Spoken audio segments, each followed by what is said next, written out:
Srijit, yes ma'am. এই যে আমার স্ক্রিনে যেই ডেটাটা দেওয়া আছে, যেটা তুই এখন লিখছিস, এটা তুই ফর্মের মাধ্যমে আমাকে করে দেখাতে পারবি? হ্যাঁ পারবো। ফর্মটা শর্টকাট দিয়ে করতে পারবি? হ্যাঁ পারবো। তাহলে করে দেখা তো। প্রথমে এটাকে সিলেক্ট করে নেব, তারপর হচ্ছে অল্ট ডি আর ও ও ঠিক আছে। এবার হচ্ছে নিউতে যাব, নিউতে এবার হচ্ছে আইডি দেবো 0 716 ট্যাব নিয়ে এখানে দেবো হচ্ছে আর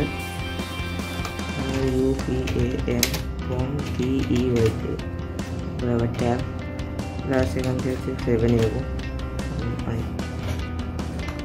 7, তারপরে আবার নিয়ে দিচ্ছি, চলে আসলো ডেটা এখানে।